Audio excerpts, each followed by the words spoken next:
It's 1 p.m. on October 24th, and I'm giving myself 24 hours to outline an entire book using my own structured plotting method. It's an easy process. Don't worry about it. The first part of the foundational steps is to write a premise description. I made an entire YouTube video about how to write a premise description, so if you want a little bit more detail, I'll have that linked as well. This here is the premise formula, and I'm going to underline the parts that you would replace with the details from your story. When the protagonist is affected by the inciting incident, they must take action to achieve their goal. But if they fail, they will suffer the risk of failure. I have not had my coffee yet, so I'm at a coffee shop. My goal is that by the time I leave the coffee shop, I will have written a lot of different variations for the premise, and I will have chosen my favorite. Hello, hi. This is my coffee with heavy cream. Cookie. It's so amazing. I think the inciting incident is just going to be her discovering that her roommate is a murderer. I do have this older version, but I don't think this is the one that I actually am going to use in the end. And I think about it. This is an academy that has 20 students. Only 5 are going to graduate to join the military force as elite members. When Everest discovers that a fellow trainee is cheating his way through their military program, she must ally with her roommate, Calavarium, a murderer given a second chance, to ensure his failure. But if he sabotages their success first, Cal's plea deal will be terminated and her execution reinstated. It's so much better than the old one that I wrote.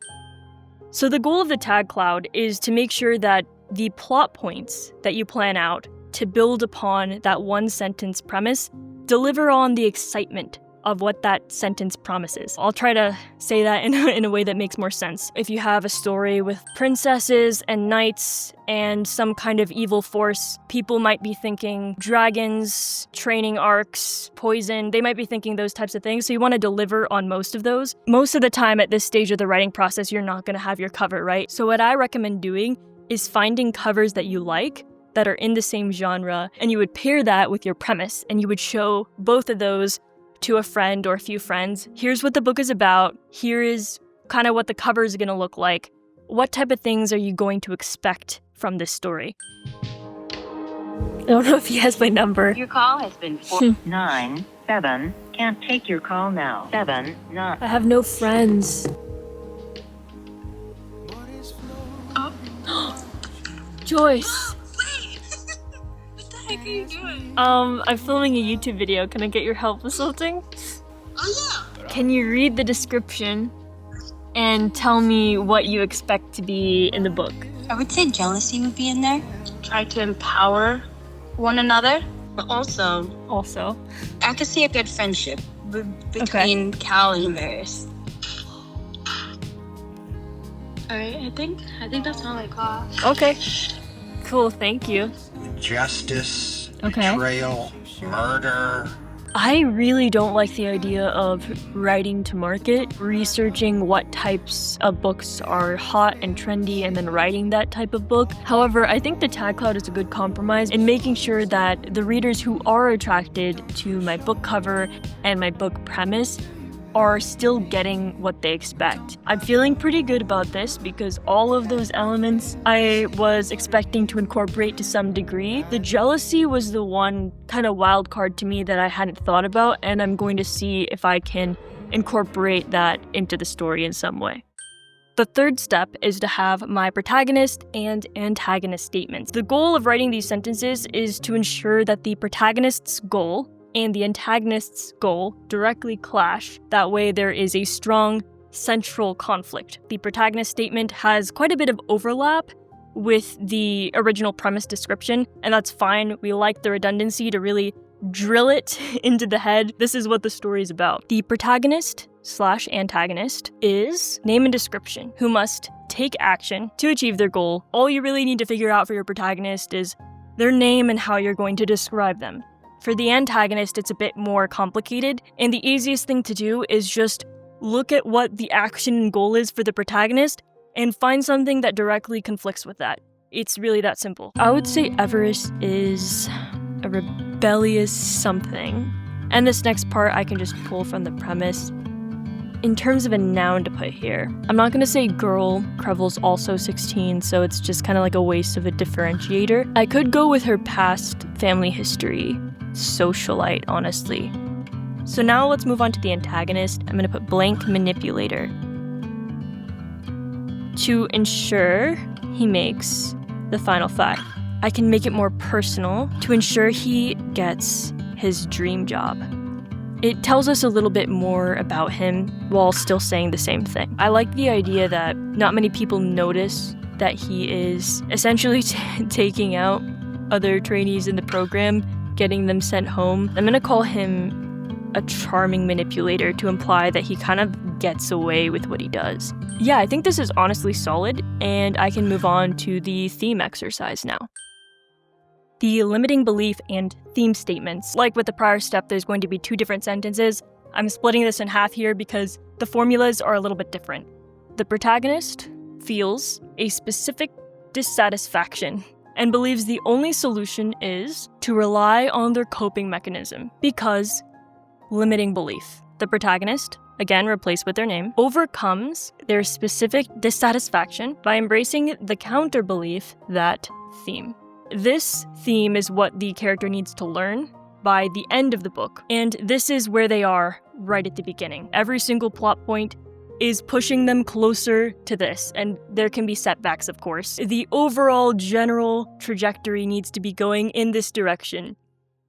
I was trying to make this alternative version work for the past 20 or so minutes. Ever is feeling frustrated that other people aren't noticing Crevel's sabotage. I just don't think it holds enough weight. I just keep coming back to this one, and I think that's a sign that this one is the way to go. Everest feels like her reputation at the academy is hanging by a thread, and believes the only solution is to team up with Cal to sabotage Crevel in secret. Because if the other trainees find out I'm working with her, I'll become an outcast too. Then we get to the theme. Everest overcomes her fear of ruining her reputation at the academy by embracing the counter-belief that protecting people you care about is more important than protecting your social standing. In my case, I'm writing a prequel. This is a period of time that was referred to in the main series, so I had characters literally talk about stuff that happened during the time frame. I have some canonical restraints.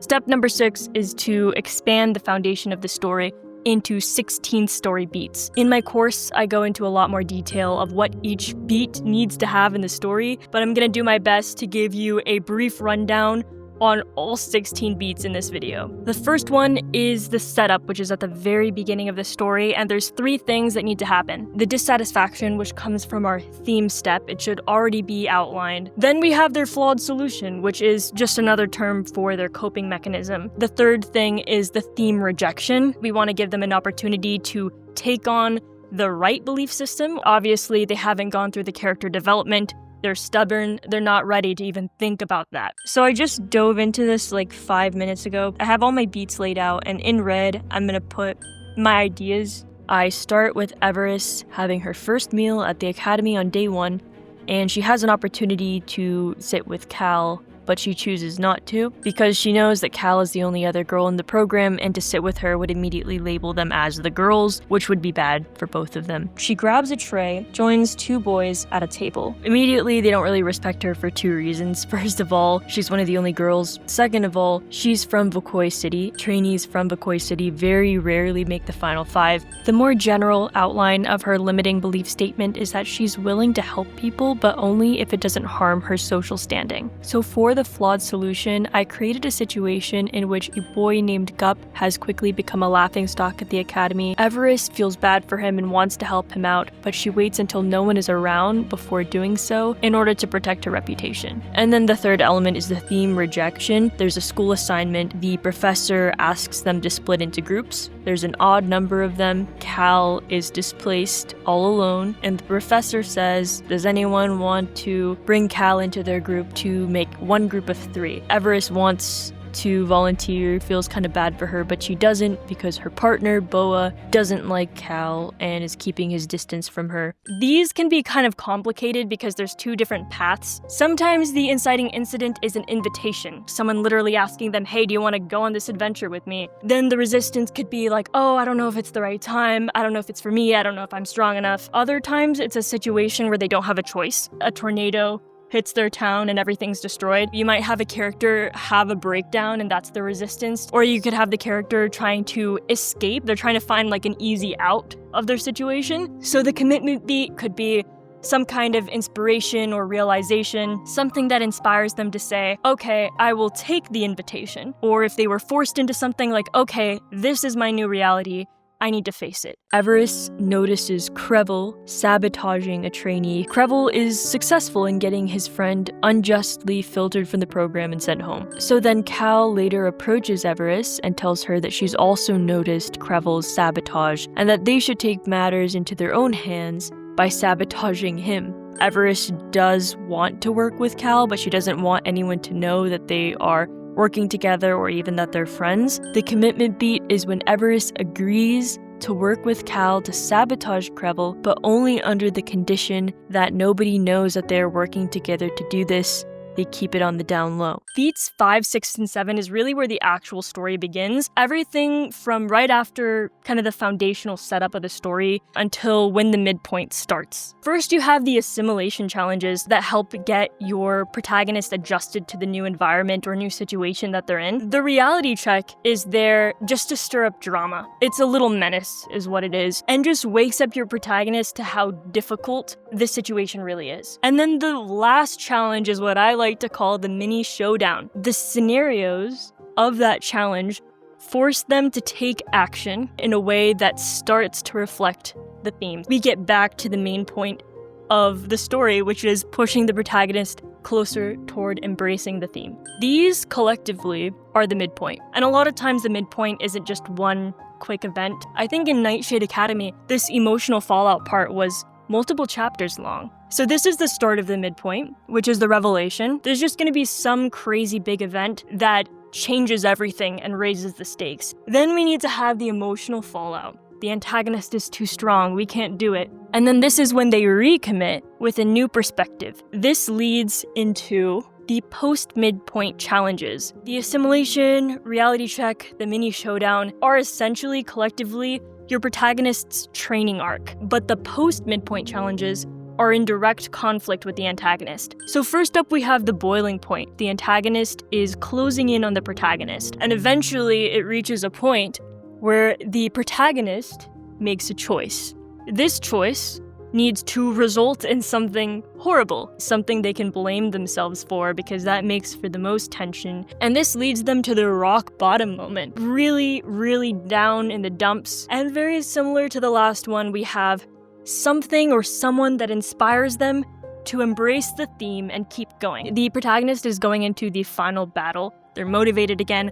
They get together their gang, they get together all the tools they need, they strategize. During this finale, there's usually protagonist versus antagonist face to face. There needs to be a theme test in which the protagonist is given a way out, the opportunity to get rid of all of their character development and backtrack to who they were at the start of the story. And then they say, no. Most cases, the protagonist wins, but maybe your story is different. And then we move on to the resolution, which needs to show a sharp contrast between who they are now and who they used to be. I've got some gummy worms here. I just have a very rough story beat outline, so I'm just gonna go over it a couple of times and beef it up a bit.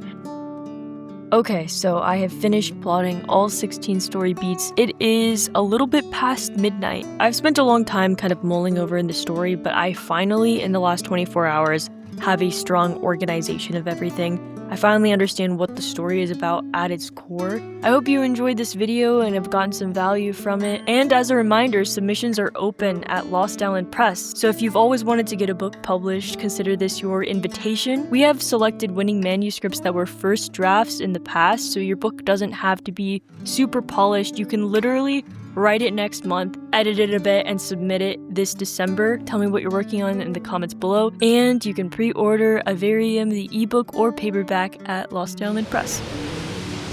Lost Island Press. Get lost.